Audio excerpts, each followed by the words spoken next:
Okay, good morning everybody, and as part of the skimboarding tutorial series, this video right now is basically not so much targeted to the younger guys, even though you should be stretching as well. It's more for guys around probably my age, 30 plus.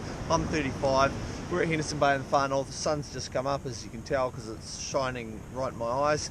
This is just a series of stretches I very casually go through pre-skim session, during skim session, and post-skim session. We've walked about a kilometre to get to this point, so we're already pretty warm, so it sort of saves that like 20 minutes of hobbling around in the morning as when you get a bit older. This is just a few stretches that I do. In particular, my quads I don't typically stretch for a skim session or during a skim session unless they're feeling tight, because I don't usually feel tight. Hamstrings are a big one, and hips tend to be the biggest area of discomfort and tightness for myself. The biggest stretch for that for me, obviously hamstrings. It's pretty easy to do on the sand. You just want to do that. I'm a little tight this morning because it is early. Hold that for as long as you can, and sort of, you want to work on these or else you're going to have a blowout and be out of the water for ages. You tend to sit there like that for a while. This one here is especially good for like hamstring and hip tightness. If you sort of feel slow and heavy in the water, in particular in the mornings, this is probably the best one that seems to work for myself.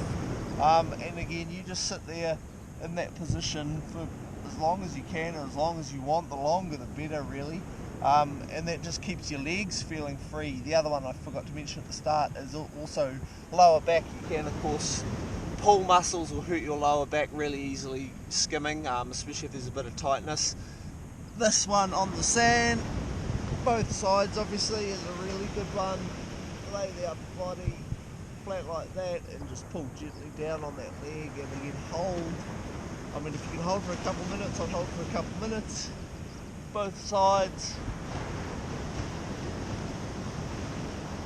Feels good, feels bad all at the same time. And of course calves and Achilles, that's a big one for me. I do a lot of running, so I'm usually quite tight through there.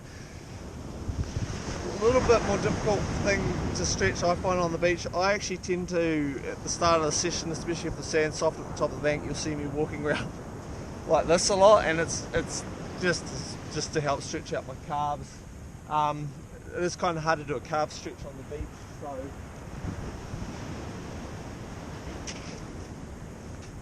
use your board, stick it in, and stretch as a conventional calf stretch like that. And the biggest thing especially is, in particular as you get older, it doesn't seem to apply as much for the younger guys, but it is important as well, it's just ease your way into the skim. Don't turn up, especially early morning, and go 0 to 100 on your first run and hurt yourself, because as most of you guys will know, I am getting a lot of inquiries from guys who are like 35 and wanting to get into it, and it's going to be quite painful for you guys, quite frankly. So you just got to look after yourself and ease your way into the session, and then again run yourself through a series of stretches, either those ones again, or look up an online program and take care of your legs and lower body in particular for skimboarding. That's it. I am featuring many types of videos, all skimboarding related, on this channel, so feel free to drop any suggestions down below, get in touch. You can of course shop skimboards like this here, Carbon Kingfish, at oxsskimboards.co.nz. Got a pretty fresh site up there and lots of boards available for purchase. I'm Sam Price, I'll see you at the beach.